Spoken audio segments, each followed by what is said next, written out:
Hello, my name is Jody Zellner, Financial Advisor, CPFA, and owner of Safe Harbor Financial Advisors, Inc. Welcome to Distribution Basics for Employer-Sponsored Retirement Plans.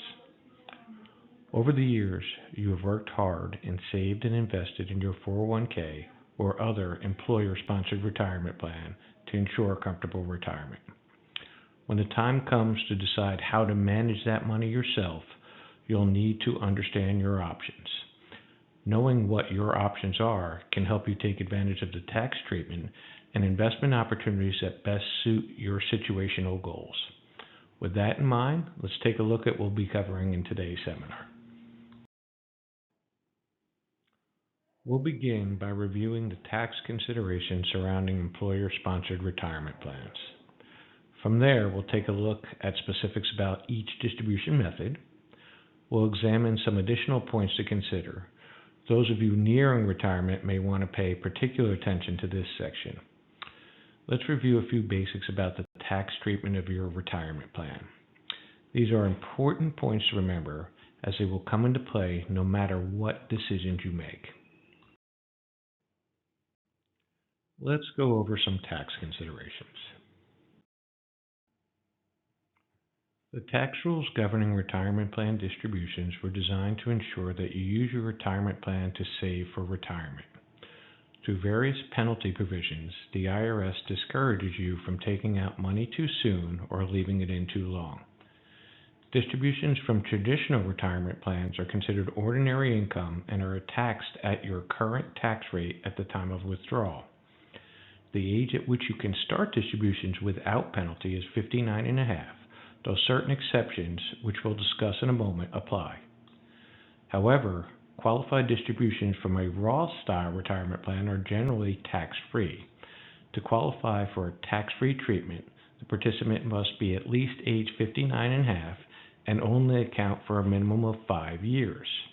At the other end of the spectrum of retirement plans generally require that you start taking distributions no later than April 1st, after the year which you turn 73.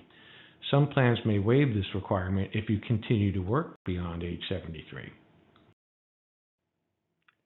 To help discourage participants from taking distributions before retirement, the federal government imposes a penalty on withdrawals taken before 59 and a half. If you withdraw your money from your retirement plan early, you will generally be subject to a 10% early withdrawal penalty above and beyond the regular income tax you may owe.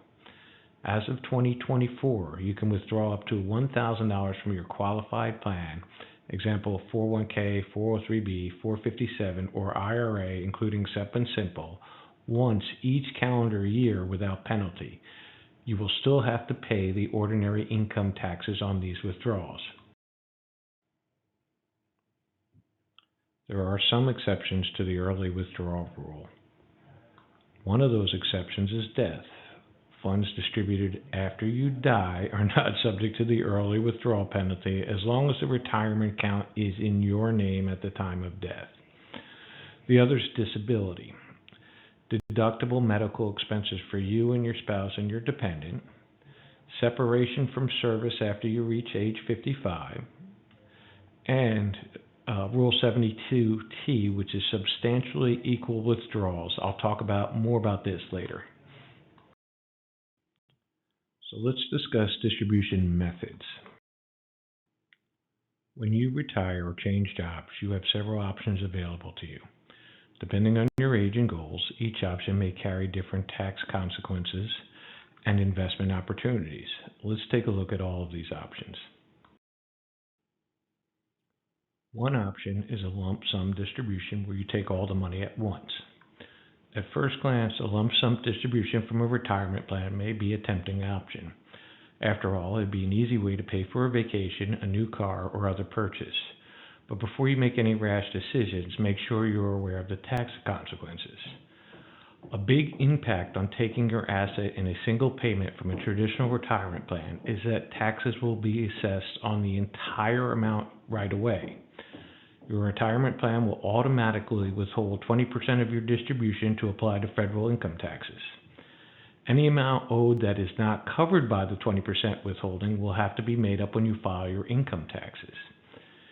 And if you're under age 59 and a half, don't forget the IRS will assess you a 10% penalty on the sum you withdraw in addition to the regular income tax you will pay. Finally, consider that taking a lump sum distribution can compromise the whole reason you began to save for retirement in the first place, a comfortable retirement. Lump sum distributions should be taken only after carefully considering the tax implications. As you can see from this example, the tax impact of your distribution can be quite significant. Depending on your age and tax bracket, you could lose up to 35% or more of your distribution to taxes and penalties. The net result in your pocket could be an amount that's substantially less than you thought it would be. Consider the example shown here. This plan participant had $25,000 in a traditional plan account before taking the distributions.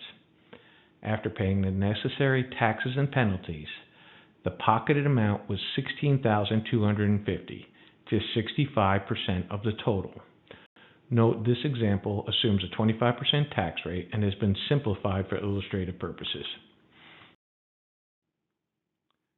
The next option is the rollover.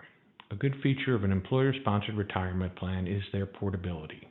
The process of moving your retirement assets between tax-qualified plans is called a rollover. A rollover preserves your account's tax advantages and keeps your money working for your retirement. There are two types of rollovers, direct and indirect. A direct rollover is a payment of your plan distribution directly to an IRA or other eligible retirement plan. The rollover check must be sent directly to the trustee of your new retirement plan or to the IRA custodian. This is the most common type of rollover. The second type is an indirect rollover where the check is made out to you and you are responsible for investing the assets in a retirement plan or IRA. However, there are some disadvantages to this approach. First, the plan distributing your money must, by law, withhold 20% of the distribution for federal taxes. Second, the remaining 80% must be rolled over within 60 days to a qualified retirement account. Otherwise, it will be considered a distribution and therefore be subject to the regular income taxes and 10% early withdrawal penalty if that applies. Finally, when you give your new assets to the new plan trustee or IRA custodian, you should add, out of your own pocket, the amount that was withheld for taxes, that 20%. Otherwise, you may be taxed and possibly penalized on the amount that was not rolled over. Note, the tax provision now allow for direct rollovers from a regular 401k and other tax-qualified plans into a Roth IRA. If allowed, you may be able to leave your retirement assets in your former employer's 401k plan, where you can continue to benefit from any tax-advantaged growth. There's something to be said for having familiar investment choices, and your former employer's plan may provide access to investment choices and plan services that aren't available to you in a new plan. If you're in the process of changing jobs, you may want to consider rolling your previous 401k account assets into your new employer's plan if permitted. This option maintains the account's tax-free advantage status, and many people like the convenience of having just one account to keep track of and manage. Should you need to make changes to your investments or asset allocation, having just one account makes it much easier. Your new employer's plan may also offer investment options and services not available to you in your former employer's plan. Find out if the new plan accepts rollovers, if there's a waiting period to move the money. If you have Roth assets in your old 401k plan, make sure the new plan can accommodate them. Here are some points to consider before making any decisions. One point to consider is how close are you to retirement. People nearing retirement are facing a number of different decisions regarding their retirement plan. For that reason, the next section of our presentation will focus on points to consider when deciding how to take income from your plan during retirement. Please note that the points discussed in this section of our presentation are general in nature. Consult your plan administrator to see if these points apply to your plan.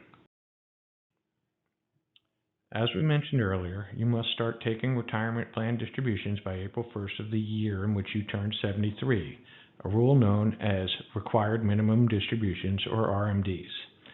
Some plans may allow you to delay taking RMDs if you continue working at the sponsoring company beyond age 73.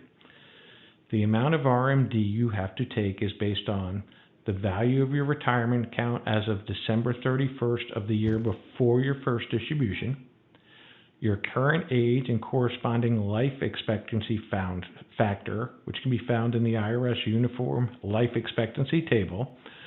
The table assumes that you have a beneficiary that is 10 years younger than you.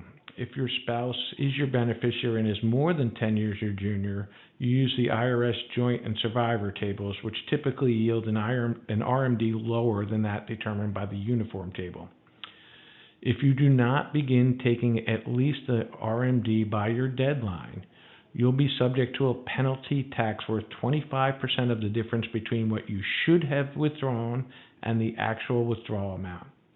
If corrected within 2 years, the penalty can be reduced to 10%. Another note of caution: if you have several different employer-sponsored retirement plans, generally you are responsible for taking the appropriate distribution from each one. A financial or tax professional can help you determine the best strategy for managing this situation.